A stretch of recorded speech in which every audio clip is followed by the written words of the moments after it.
Welcome to the Jumping Bean Magic Collective podcast. I'm Linda Lewis, founder of the collective, here with my co-host, Heather Manwaring. We started this podcast to dive deep into the creative experience. We explore themes related to the creative path and showcase other creators' journeys. If you want to know more about the collective and our mission of connecting creatives with meaningful work, please check out our website and follow us on Instagram. We'd love to connect with you. Hello! This is the first and pilot episode of the Jumping Bean Magic Collective podcast. Whoop, whoop. I am Linda Lewis, and Heather Manwaring is with me in the podcast studio. Heyo. Happy to be here. So if you don't know what Jumping Bean Magic Collective is, we are a collective of all disciplines of artists and designers from all over. Anyone is welcome to join that is a creative. We'll talk more about that. And today we're going to talk about how Jumping Bean got started, what Jumping Bean is, and our creative journeys, myself and Heather. We'll try not to get too long-winded with this, but we are pretty talkers. hard with us. Yeah, it's pretty hard with us. It's pretty hard.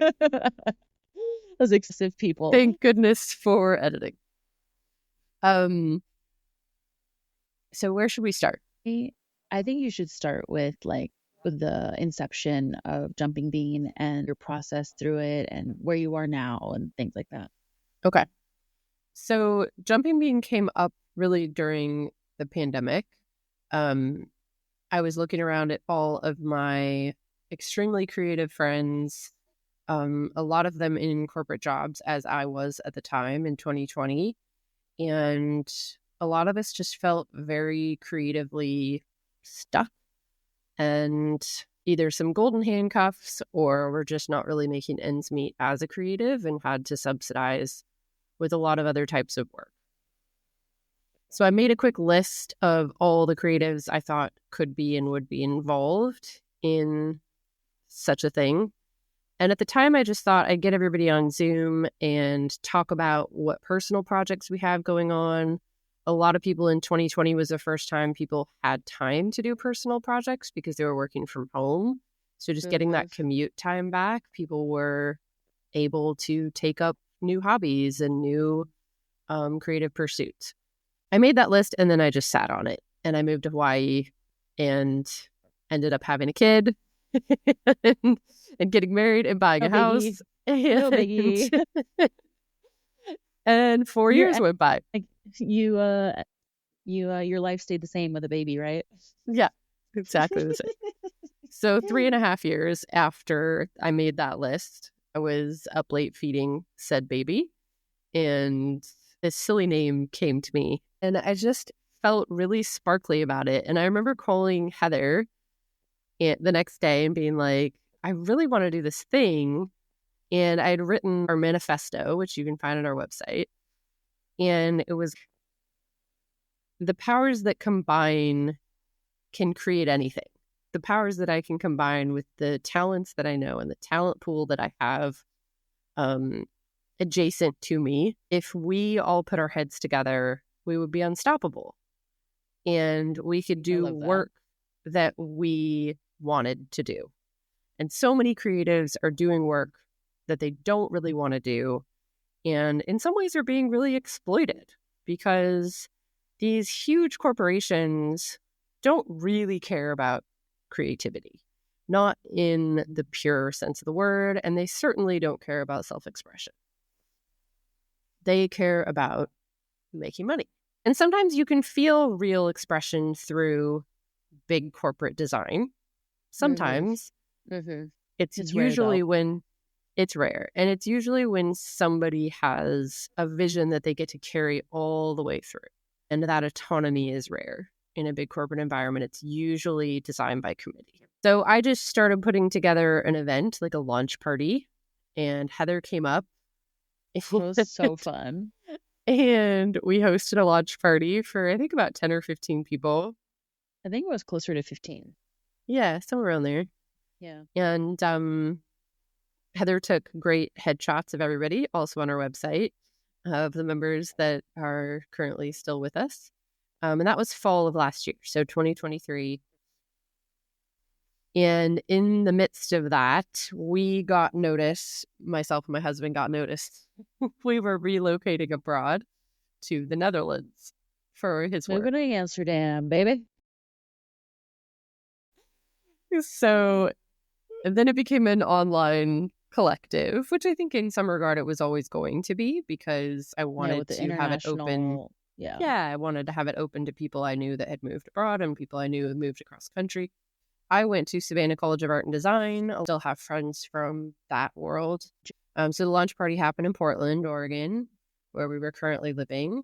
There lives in Reno area and came up. Over time, we've slowly grown to 10 members. And from all different walks of life. We have an architect, we have several interior designers, because that's my background. We have several graphic designers. Heather's a photographer, among other things. We'll talk more about that. Among like 50 other things. Yes. And my background's in interior design, but I also have a ton of other creative hobbies and pursuits. Serial kind of ideal launcher of entrepreneurial things that we're still percolating. So yeah, we ended up doing monthly calls for the first half of the year. Each one of those calls would have a theme. So we would pursue or talk through, discuss themes like perfectionism or themes like freeze and flow, things that are universal to the creative experience. And that's how this podcast came about, was saying, hey, we could get a broader audience for these discussions. We can bring members on to focus in on their journeys and really showcase their work and bring the public along for the ride. Have a lot to say. We have a lot to say. We have a lot of medicine to share, a lot of gifts to give. So yeah, it just seemed like this is such a good format for just sharing those ideas, sharing the discussions on topics and things that are really important to us. So it just makes so much sense to have a podcast. It makes so much sense for you and I. Yes, it does. Yeah. Well, I love hearing about this, because I actually had no idea you were sitting on this for so long. Oh, really? I don't think I knew that. If you told me, I forgot or something, but that you'd been sitting on this for a while, and then your life happened and all that stuff. But I didn't realize how long this had been. So it's cool. I really like hearing about that. Yeah, and it's definitely taken a different form. I think I thought it would be more diplomatic and not something I would have to lead. And then when I kind of woke up to it 3.5 years later, I was like, oh, I have to lead this. Yeah. Got it. Yep. It needs a leader. It needs somebody who has the vision and holds the vision. Because if it's just a group that gets together every now and then, it's going to fizzle. It's not going to have any energy behind it. Agreed. Well, I'm glad you came to that conclusion, because that's just the right thing. I was definitely, in 2020, I was definitely like, I don't want to lead. Yeah. I don't want to I get it. Yeah. I mean, same. Yeah. I've had a lot of resistance to that kind of stuff too, so I get that. Yeah. And in my corporate career, I was also doing a lot of coaching of creatives. So one of my roles was design operations manager, which a lot of people don't really know what the heck that is. I didn't either when I went into it. Yeah. It's somebody who handles a lot of processes and is a chief of staff to the design director. So design directors usually come up through very creative paths, and they're not people managers necessarily. Some of them are just straight up artists. Yeah. So it needs somebody who has a little bit more of the left brain skills, and I've always been a hybrid. And you have so many of those. Yeah, I've always been a little bit more on that. Maybe not more on that side, but definitely split brain. Yeah. And so I took some of those roles, and my favorite part of those roles, because doing the Excel sheets was not my favorite part, but I can do them. But my favorite part of those was actually working with the designers and sometimes hiring the young designers straight out of school and really giving them view on what their creative career can be inside and out of corporate world. Because I had also worked in small business. Yeah. So this also, Heather and I talked about how much coaching do we want to do on here?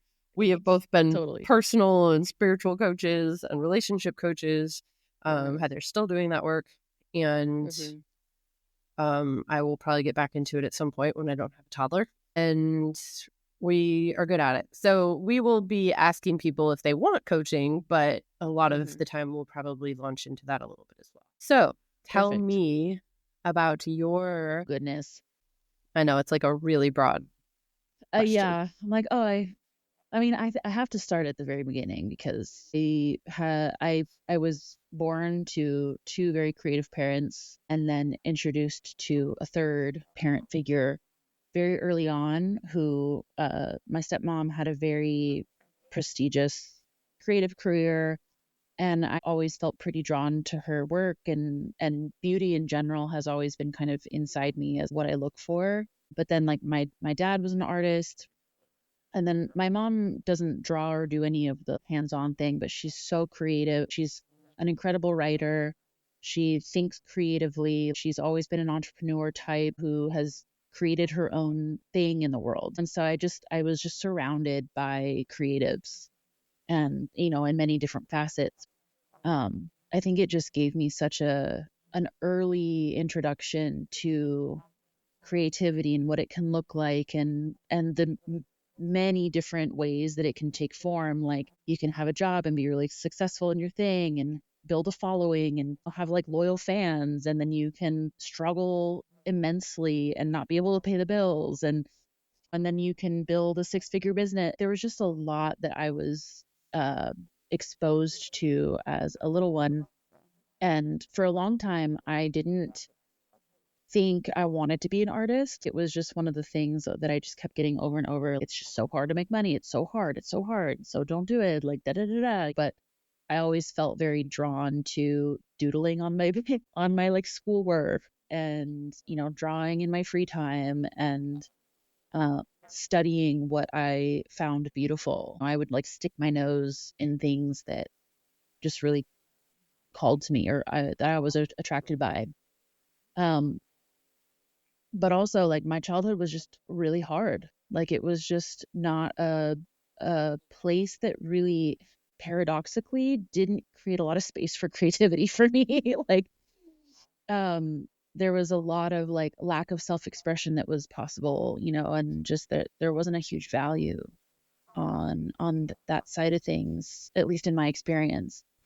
And so it kind of sent me on a journey of having to kind of learn on my own in a lot of ways how to express myself and work through the blocks I had around being a creative person. And I think I turned 18 or 19 or something like that, and I started painting. I was really dealing with a lot. I had ended a relationship with my dad, and I just needed a lot of space to myself, and there was really no other way for me to express myself other than through paint. And so I would really lock myself in my room and just paint, and I would paint all night to express myself and find an outlet for these things that I was feeling that I didn't have words for. And that was really the start of it. It felt for me where I was really prolific in my creative production and expression and feeling. And then I moved out of parents' houses, and they had moved somewhere. They had moved to Carson City, like the Nevada region, and I followed not into Nevada but to Tahoe, and that's really where my creativity like exploded because I just felt like I had a lot more space. I was living with really creative roommate, and it just started really coming out of me where I found live art things and places who wanted to feature my art, and I found photography, and I really started having ideas for digital art, and so I would ask people to be in front of my camera, and that's really where my photography journey started, was when I lived in Tahoe. I mean, it's just such a beautiful place, and anyone who's been to Tahoe will know that it's just there's something really special about it, that inspires so much.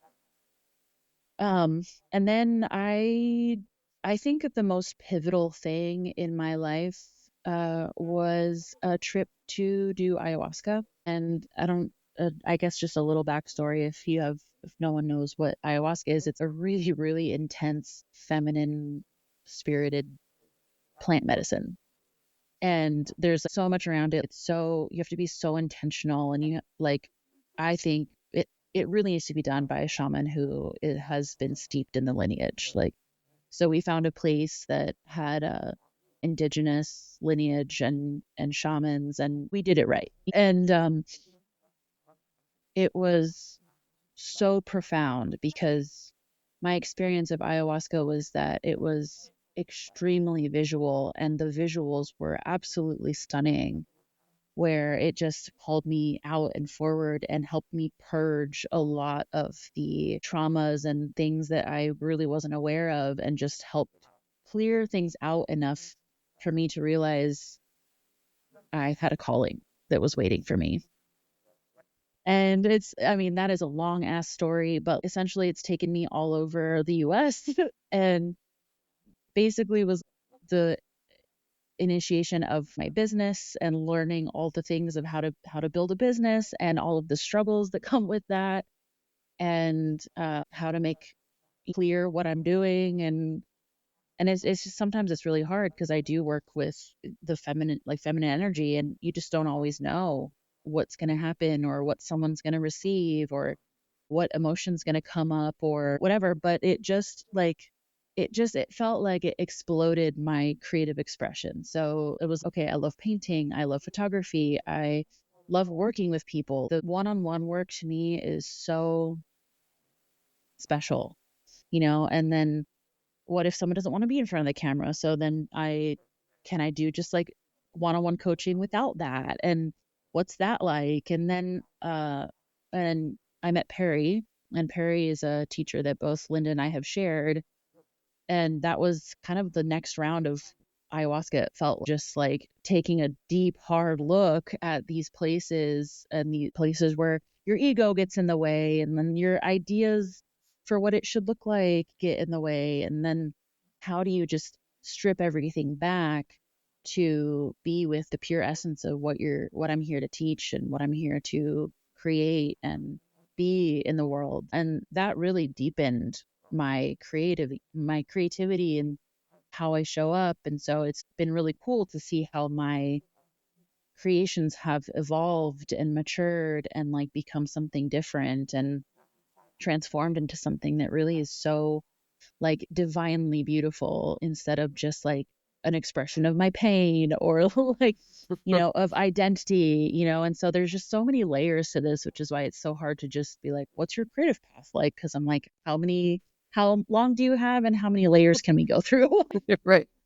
And this is But why yeah. some people, you don't see the manifestation of their creative journey till they're 80, right? Some Well, people right. go their whole lives until they've landed on the thing, right? Totally. I'm like going on 10 years here of like going through layers and leaving stuff off and really distilling what I'm here for and learning what it is to fully express myself and what it really takes to run a business. And I'm still fucking learning that stuff. And I'm almost 10 years in, and I like I have work, but I don't really have a business yet to show for it in the way that I thought I would have 10 years ago.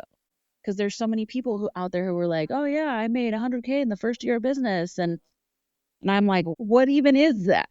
So it's just, it's just for whatever reason, my path has been slower, harder, and I've just had a lot to work through before the purity of what I'm holding out in the world is clear, and do I know why? No, but this is what it is. So I still feel like I don't have the full expression yet, but I'm getting closer every day where it's, I need to adjust that. And I'm letting go of this piece of story, belief system, or trauma that's been stuck, where it's now I can express that more cleanly, or, so building a website was a really big part of that, where it's how do I just sit in my medicine and let it express itself and try not to get in the way.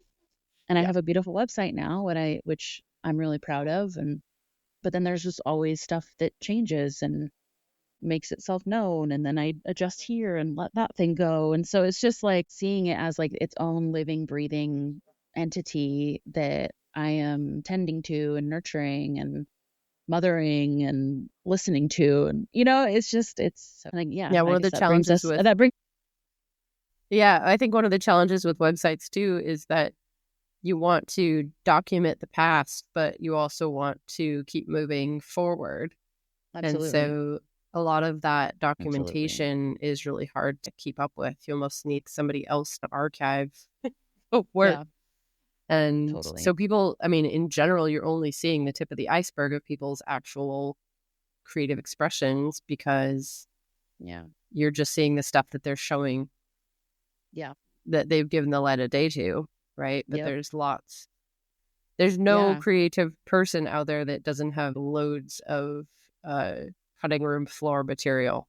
Oh yeah. I mean, I have tens of thousands of photographs that no one's ever seen.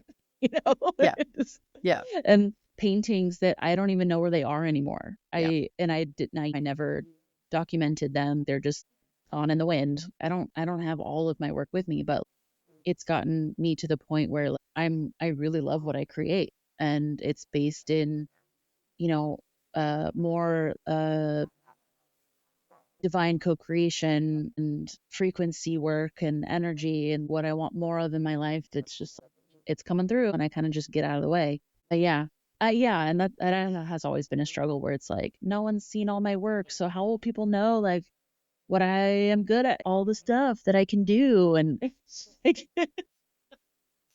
because I really have so many facets of creativity, and I'm so good at so many things. And my website was like, okay, I'm making more room for all of the things that I love doing. And that's coaching, photography, retreats, working with people, like this facet of photography and this facet of coaching. There's so much that I'm like, I'm finally just giving permission for all of it to exist and to, potentially overwhelm people and, and just be like, I've tried to niche before and I got bored. There's just so much in me. Like, why am I going to hold back because someone told me, or many, many someones told me that you have to niche to be successful. Well, and a niche is just the same as a job title, right? Yeah. In the corporate world, it's the job title, and you become an apparel designer and you do XYZ part of the process of apparel design. And sometimes you're only the graphics part of the apparel design. Sometimes you're only the color part of the apparel design. And you get into that job description, those color designers have loads of other skills, Skills. talents, Yeah. interests, Yeah. dreams, right? And they're amazing at what they do, but over time, there's almost no one that can find full creative fulfillment through just that channel. Totally. And there's an expectation from the corporate creative world that Yeah. you should be perfectly happy moving up the ladder in one of those In like channels. one tiny little box of creativity. It's like, And yeah, there's oh. a lot of expectation placed on people, and they place that expectation on themselves as well. Mm-hmm. Mm-hmm. Um, and then they get kind of caught up in, well, I can't get out of this now. I've been in this role for so long. I only do this part of the process. Mm-hmm. And so it's breaking people out of that to be like, but what actually lights you up? Like, how do you want to spend your entire day on a Saturday without thinking about work if you're not too burnt out at work that you have any energy left, right? And that's a Right. little bit part of the problem too, is that the creative culture in corporations drains any of your creative energy, so you don't have any left over for yourself. Right. And Right. that, I mean, it drains your creative energy if you're in a niche on your own Totally. accord, right? This is what I've created my job description to be, and this is what people expect of me, and now I need to stay in that Right. because that's what's making me money, right? Right. I mean, when I was living in New York, when I was really like first tapping into how much anger I was feeling, right? I had kept a cork on it until I got to New York and started a business and met a man and all this stuff. And all of a sudden, all this anger was coming out. So I was like, cool, my niche is I'm going to work with people on their anger. Like I took people out into nature where I found the most healing in space, and I held space for people to let it rip, and I took photos of that process, and it was, no one had ever heard of anything like that before. I really attached to that for the 3 years I was in New York.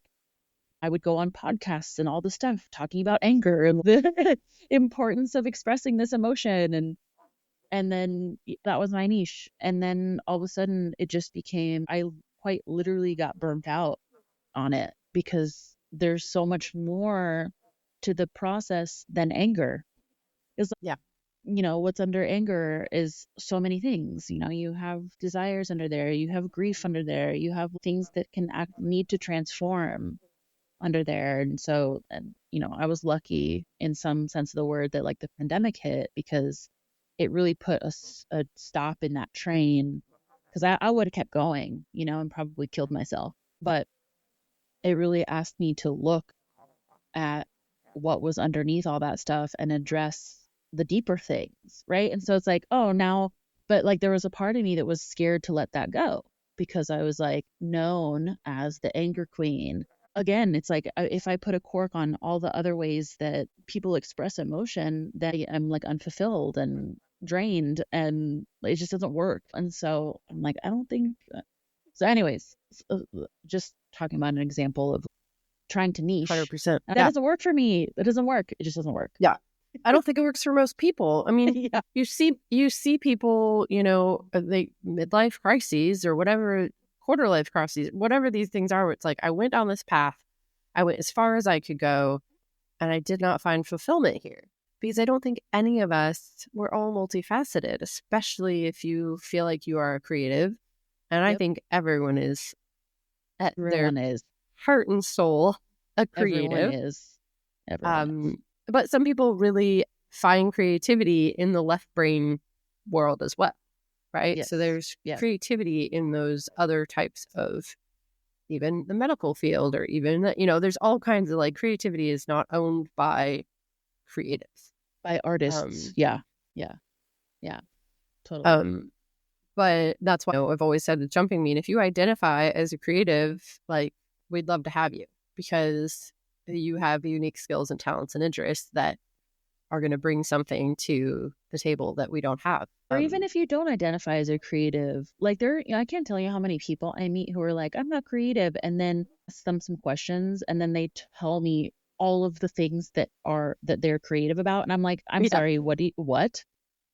Yeah, Are you telling me that's true. that's not like, creative? And when I say identify as a creative, it's just like, do you enjoy your creativity? Like, I mean, there's some people that just are like, like, I do XYZ, like, I have no interest in. But some people would more say, oh, I'm a hobbyist, or I'm a crafter, or I'm a, and like, by all means, come on, like, we would love to have you. And even people who love to work with creatives from a support person perspective, like the operations managers, the project managers, the social media managers, the accountants, the lawyers, like, any of those people who really enjoy working adjacent and supporting creatives, and very welcome. Yeah, even the connectors like you just create so many connections that are so amazing, and where your reach is so much wider, because you're able to create the connections that you've created. Yeah. Too. And I owe a lot of that to my corporate career, because I just worked in such a giant place that I interacted with so many people on a really regular basis. Because I don't know that I would have come by that completely naturally. Like, I am probably a little bit more introverted than that shows. Yeah. But I do really enjoy connecting people. Like, I really enjoy connecting like-minded people, or people who can share a project or share an idea. And that's where this came from, because that really does light me up. Hell yeah. But I think we have similar childhoods from a lot of our other conversations. Definitely. I had very creative parents as well. My mom was a theater major. My dad is a writer, and now journalist, and has written a couple books. And I think 4 or 5 other members of my family have writing degrees, either journalism or creative writing. I can think of 4 of them off the top of my head. And what's interesting is it wasn't until just a few years ago that I was, oh yeah, I'm a really good writer, because I didn't have that degree. So I start that is comparing. so wild to me, because your writing is so good. Thank you. But I like, oh good. But you said you would hole up in your room and paint. Like, I would hole up in my room and write. Yeah. Like, I have my journals dating back to like when I was 6 or 7 years old, and that was my escape. That was my place to channel everything. And I'd also paint, but like those types of, and I went to design school, but like those types of putting pen to paper like had a lot more pressure for me. Like the visual arts had way more pressure. They still do. And so I didn't feel as like freely flowing there, where I could just look at a blank canvas. Like I felt like it had to be done right. Oh, I see. Whereas writing for me never felt like that. Writing for me felt like nobody's ever going to see this. I can just say whatever the fuck I want, and it's, sacrosanct. It's going to be mine. And it really wasn't until working with Olivia, another mutual friend and coach, who is so beautifully expressed through writing. Oh my God, her writing is amazing. It's heart-stopping. It's just gorgeous. Yeah. But when I started, really reading her work, I was like, I write like this. Like, we have different styles, but like, I'm like, I express like this. But I just don't share it. Yes. Yeah, I was like, oh, I don't share this shit, but I like. Yeah, definitely write it. But it's in you. Then, it's in me. And then in working with her, I was like, oh, like, should I be sharing this? It was kind of like, huh, that's interesting. Like, do people do that? Wow, like, what a thought. I kind of needed permission to do that. She was like, why don't you do something? I was like, okay. And then I just wrote this whole piece about what a loser I am. And it like triggered people so hard. Yeah. Yep. But that idea of sharing such a vulnerable and intimate piece of me, right? Like this writing thing that I just did completely in secret, basically, for my whole life. Was really like blew me open in a lot of ways. Honestly, in my mind, I thought everybody had a journal.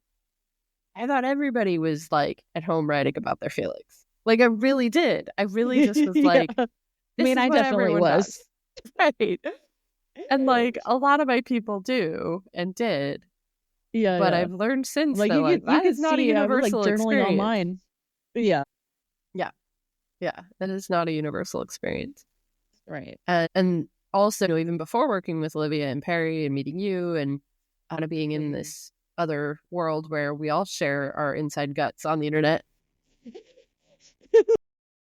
Even before that, just the way that I processed my childhood, processed trauma, processed.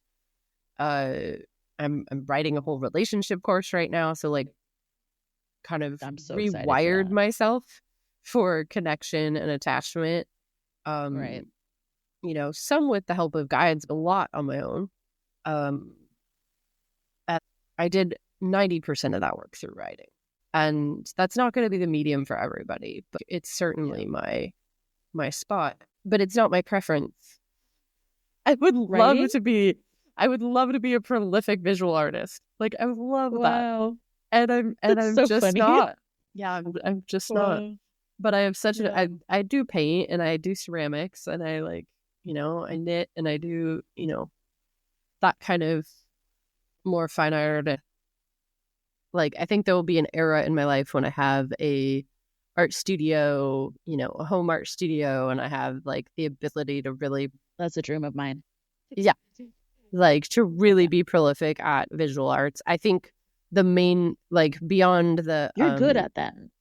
You're good at it. I love them. And I do like have, especially like compositional, like that is my thing. Like I can compose my ass off. Yeah. Absolutely. But nobody ever taught me And this like still blows my mind because I was an art kid from jump. I was in music, I was in dance, I was in dance sort of. I was in like ice skating, I was in like all that kind of stuff. Wow, we Performance, really do have voice. so many parallels. Yeah. So many. I was on stage, I was in theater, Yeah. I was Yeah. probably more performing arts than visual arts, but I was also at the University of Illinois doing art classes on Saturdays and took ceramics, took like stuff outside of school, did art all the way through high school. Went to art and design school. We had to take 9 drawing classes and a couple painting classes and yeah, just shitloads of all that stuff. But what nobody ever really fucking taught me, like if there's one thing that I will teach my daughter about art, is you just got to do it, and you got to do it so much that you find your thing. You find the thing that lights you up. You find the medium. You find the brand of pencil and the type of paper. Like I was addicted to buying art supplies, but like actually sitting down and using them, actually like because it's a putting yourself out there thing, you know. So like the visual art to me, you're revealing yourself. Yeah, putting yourself out at your talent level. I wasn't really willing to be a beginner as long as you were a beginner in visual arts. You're a beginner in visual arts for so long, so painstakingly long. And I was taught as a child that you were supposed to have natural talent. And I knew people with a lot of natural visual art talent. Yeah. That could put pen to paper and do realistic drawings and do realistic painting very young. And it was kind of, you either got it or you don't. And that's a lie. Oh, and it is a lie. I mean, it's a complete lie. Will say, I feel like I was born with a lot of natural talent. Like I just have a natural eye, but I also worked my ass off to like paint and figure out what I liked and what tools I like. Like you said, it's not like I just sat on my ass and was able to like make a masterpiece. So I did have a lot of natural talent, but it doesn't mean that I didn't do anything. And sometimes natural talent is just natural interest. Right. Yes. Like you got to have the want to. Totally. And like where your attention is being placed and like what you're putting your nose, you just. Yeah, I knew people who could just naturally sit down and do something amazing, and they were completely bored by it, and they had no interest in cultivating that, and really frustrating. So frustrating. Yeah, it's like I want to do that, and you're just good at it, and then you don't. Yeah, a college friend of mine like just flushed his whole career down the tubes, like partying, and I was like, the talent that I see in you is just unbelievable, and. You know, you don't see it. You don't feel it. It doesn't mean anything to you because you didn't work for it. And so I kind of like realized at some age, pretty young, I'm not that natural of an artist that I think I can just go straight mainline art career. Like I decided that very young. And that was partly because of the lid that had been put on me in terms of like, it should just be natural. You know, I grew up in a family where we did have people who were just like, really fucking naturally good at things that were creative, music especially, and writing. And so like, well, if I don't have that level of something, I should definitely not even try to pursue it, which is also a lie. Wow, interesting. Yeah, but such a lie. But in junior high, I really was like, okay, interior design is a field that it's a practice, which all art is. Architecture, interior design, they're called practices. And they're called practices because every project is extremely different. You are always in a high learning curve. And you'll never encounter the same thing twice. Space is also never done, which is something that is very frustrating for a perfectionist. Absolutely never done. As soon as you think it's done, a pipe breaks. And then you have to do it all over again. It all gets floated out the road. Yeah. So I decided on that career very early, and I like very much gunning for like, I will do this thing that I thought had a lot of glamour to it, which it is not. One of my first mentors out of college said to me, interior designers are the best dressed poor people you will ever meet. And I was like, I'm so screwed because that describes me very well. You're like, damn, you just nailed the shit out of me. Yeah, loved to shop back then. I hate it now, but I loved to shop back then. I was was a well-dressed, very poor person. That is hilarious. And I didn't want to stay that way. The more I got into the architecture community and the way people, the mentality in the architecture community is one of martyrdom. I'll just say it. Like, there are a lot of martyrs in the architecture community. I don't know why. I've never quite put my finger on it. It's really embedded in the culture, I think, in a lot of ways, and then in religion. It's embedded in a lot of things. And architecture is the second. Yeah, absolutely. It's the second longest hours spent outside the classroom next to med school. So in college, architecture. So in college, you are spending the most amount of hours possible in the studio, on classwork, on schoolwork, overnights, like working yourself to the bone. Wow. It's expected. It's part of the culture, like med school. But med school gets paid for that eventually. Right. And architecture doesn't. And so that culture keeps up where it's extremely long hours for not a lot of pay. And it obviously attracts big egos is what it's known for. But like, I wouldn't even say that's the issue. I would say that like they don't value their time because of how that culture is set up. And then their clients don't value their time because they don't value their time. Right. Yep. I know how that. And I just wasn't willing to stay in a space where my time wasn't valued. And I ended up in a corporate role that was not in an architecture firm, which was the best thing that could have happened to me.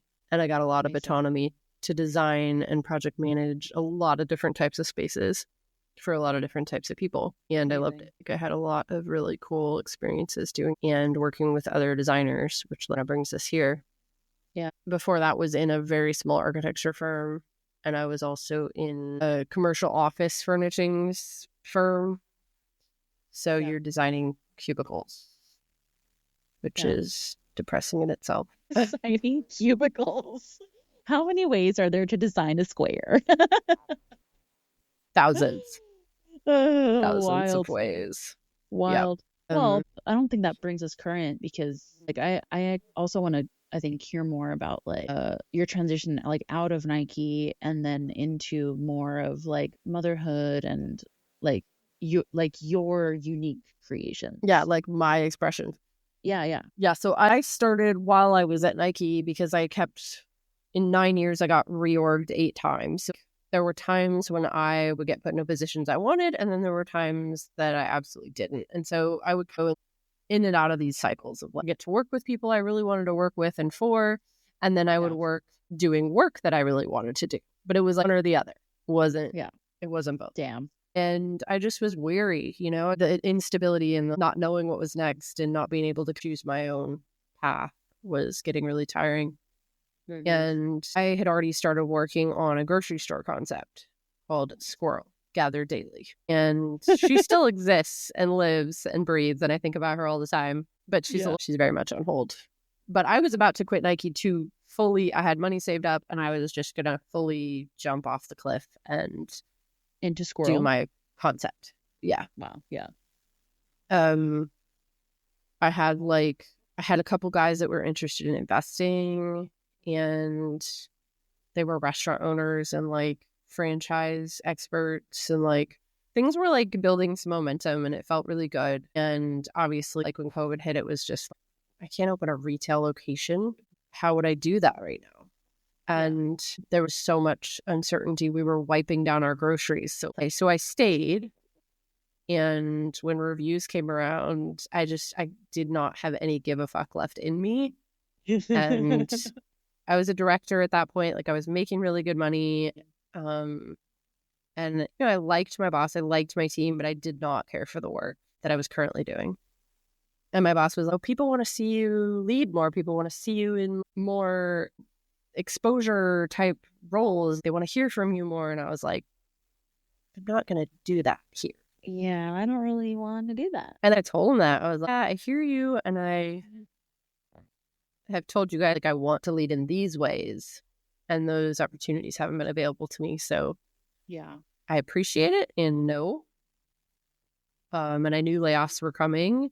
And I was like, if there's a way to put my hand up for that, I would like to. Please choose me to lay me off. And I told his boss that as well. And I was very candid. Something about working from home at that point. I'd been working from home for March to, I think that was August.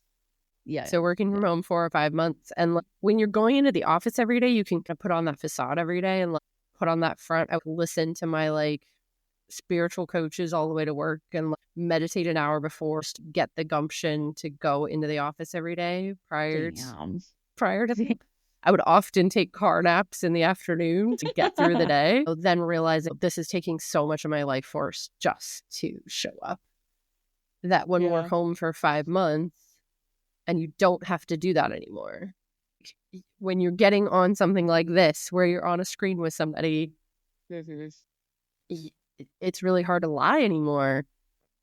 It's really hard to be like, yeah, I will totally continue to pretend to care about this. And I was doing Perry's work, and I would, like in all these portals, in my relationship for real. So then, when layoffs came in October, like we just moved to Hawaii and I started what I call my first retirement. So I was in Hawaii with the love of my life. We're basically on a 9-month honeymoon in Hawaii. He was still working, and that's how we got to go, is he knew he had a position. So we decided to go on that knowing that he had a position. So I was like, either I'll continue to work on Squirrel and then launch that when COVID does whatever COVID does, thinking it would be over in a year, right? We all kind of thought that. And psych. Yeah. Then I was working with Perry, and like she was like, why don't you, make an offer about coaching? Because like had a couple people come to me like for like life advice in that winter and be like, how did you kind of set up your life the way you've set it up? I see what you're doing here, and I'm like wanting to be in a similar place. And I was like, well, I'm, thinking about coaching. And you do it, like comes out naturally for you too. Yeah, I really love it. Yeah. And I worked with those 2 particular clients for 2.5 years or something. Like I worked with each of them for a really long time. And I was also like, really working on my body, like really working on my relationship with my body, which is a whole different type of creation, right? Stop drinking, which I had drank heavily for 20 years. That's like a whole piece of writing that hasn't happened yet. But my work with Perry, like I kind of was working with Perry in her business course because I think I still wanted some permission to do Squirrel the way I wanted to do it. Yeah. I really still was not sure if feminine-led business could work. Like when we talk about feminine energy, when we talk about feminine-led, we're talking about not grinding. We were just talking about not pushing. Prioritizing our health, prioritizing family, prioritizing our creative lives and well-being, and also prioritizing what needs to die. A lot of people get in, we talked about the niche thing, right? Like niche, the same thing? Whatever. I think they're the same thing. Prioritizing the growth and something that I've always and like the in my own, and the decay, prioritizing my own freedom. Like freedom is bastardized in the US. What true personal freedom means is that you don't have anything that holds you back from who you really are. Amen. You don't have any person that does that. You don't have a lack of boundaries that does that. You don't have a belief system. Like a job. You don't have finances that do that. Like all these chains that we put on ourselves throughout our whole lives. Like I was in like really, really strong pursuit of like complete freedom from all of that. Now, obviously, like you choose responsibilities. Like it doesn't mean that you do whatever the right. Like, that's not it. But when you do choose those responsibilities, you're fully responsible for those choices too. Right. And you're not victimized and it's by them. also that you chose them from a sovereign place, not because of who you think you have to be or what someone expects of you or what society thinks you should do. It's your Yes. choice. Yes. Yeah. The what Yeah. society thinks you should do, or what your parents think you should do, or what your culture thinks you should do. Like, those are probably the three biggest killers of freedom. Yeah. I mean, how many times have you, I wanted to do this with my career, but my dad wanted me to do X, Y, Yeah. and Z. Which to Yep. us now sounds silly because we're just so far away from that. But most Totally. people are still in that. Yeah. Most I people mean, are I get still it, in but that. even when I decided to like still do my own thing regardless, it still had a mental hold on me for a while. Like Sure. that Yeah. kind of stuff kind of sticks with you until you really address that, right? And get free from that. But your mental, like, the freedom comes from your own emotional and spiritual and mental work to free Absolutely. yourself from those Absolutely. beliefs that are lodged in there by those people and cultures. Right. Yeah. So I So think, I mean, I'm still very much on the path, right? Like, I always knew I wanted to not be a mother. always. Yeah, we're Yeah. always on the path. I don't feel fully creatively expressed because I don't have time now. I always wanted to be a mother, always, always, always, always, always. And one of the hardest parts about being a mother is that lack of creative drifting time, that full Saturday to Like the paint a space. little, draw a little, write a little, read a little, makes food, like just meander your way through the day, right? And the closest thing now to that is like she and I playing and reading books and Hell yeah. I love drawing that. with That's so crayons sweet. and hanging up laundry in the yard, and that was my day to day. Yeah. But it still has to have some structure because that's what she needs, and it still has to have, you know, a lot more cleaning than I ever wanted to be doing. To make sure that you have, and Heather and I talk about this all the time, creation is a need. And to make sure that that need gets met is very difficult as a parent. Yeah. As a parent of young children, I think it gets Of easier and young easier children. over time. Yeah. But just surrendering to it and being like, okay, now I have 5 minutes while she's on the playground within arm's reach where I can journal on my phone for 5 minutes. Like, I do that. Or when she was younger and napping on me, I'd write a post and put it on my blog. Or right now it's 10 p.m. like when I should be going to bed. But these are the times that I get this cup filled, is just little snaps of time that you pull out of nowhere. Little tiny snippets Little and slivers. windows that you can prioritize that. Yeah. Yeah. There's a book that I haven't read the whole thing, but I just, it's Mothers and Artists. I can't remember the exact title. I'll get it, put it in the notes. But she works at a museum and she was examining her moving into motherhood and how there are very few female painters on the walls, and the ones that are either weren't mothers or they had one child. And you know, it's just something that mothers sacrifice a lot, because having a child is the ultimate creation. Legitimately.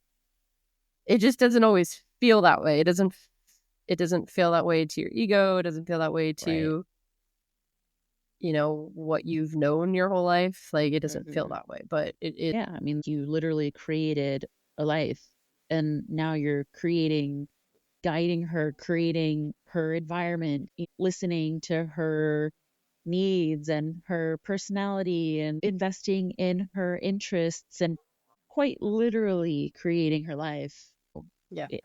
As you see, I mean, fuck, moving to Amsterdam and like creating a life with Chris, and like how, you know, creating a home environment that you want for her and for all of you. There's so much creativity in that that's required. Yeah, absolutely. Yeah. It's just not what we... I mean, it's a whole different kind of artistry. Right. And sadly, it's just not valued by society. In the way that these other things are. And so that's what that's where we get hung up. It's like, well, we got to have this, we got to have something else that's commercially viable in order to feel creative, which obviously isn't. Tangible. Yeah. And something even that the people can buy. momfluencers, right? I mean, they have created a brand out of their momming. Yeah. Yep. And like, what an interesting concept that is, I right? guess I wouldn't call that interesting, really. It would feel like I don't know about that. I mean, I have some What I personal think is feelings about that. interesting about it, what I think of is interesting about it is that like all these homesteading, homeschooling moms that you see on Instagram, my parents were that. Like they moved out of cities and they bought 6 acres and they had an organic garden and they did that. Yeah. And homeschooled. There was no Instagram then. I honestly think it would have been a good outlet for them because they actually need that. They are both people that they really like to be seen in their creativity. Gotcha. It was very isolating to be out in the country. Mm-hmm.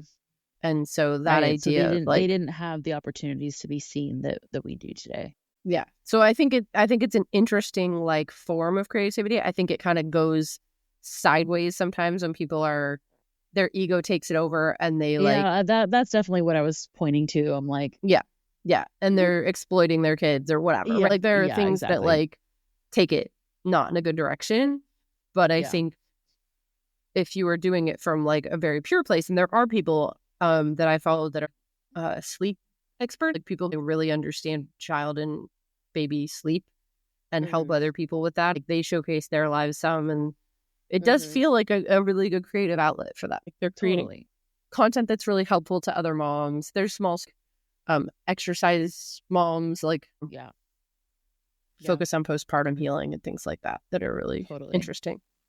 I mean, and I do think that you would have a lot to give after this kind of period over of you experimenting and committing to this style of parenting that you want. I do think that you have a lot of medicine to share there. Yeah. Too. Yeah, for sure. Well, we've made it an hour and 5 minutes already. I know. So time flies between you and I, that's for sure. It always does. Ooh. How should we close this? I think I obviously want to direct people to Jumping Bean website to learn more about the actual organization, and we can talk more about that next time. It just felt like this would be more interesting.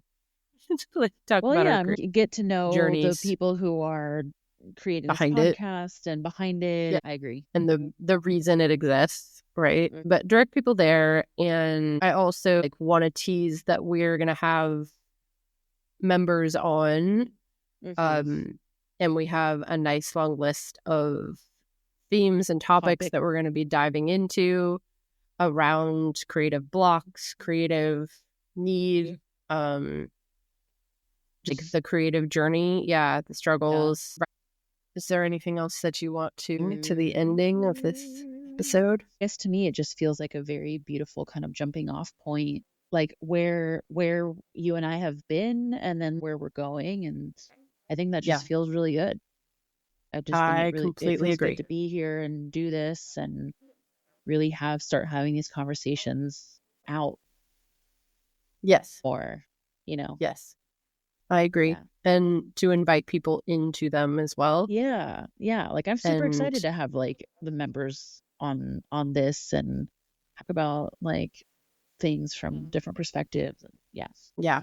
Yeah. And hear about people's experiences, especially now, because I do know that right now it's a pretty tough time in the corporate, commercial, creative world.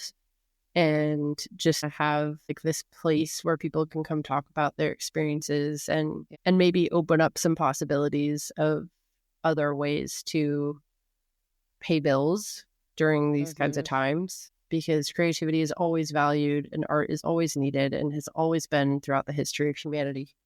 Yep. And always will be. That's going to be a mind fuck to some of the creatives out there. Is valued? What? But yeah, it is. I mean, you travel to like places like Italy and France, and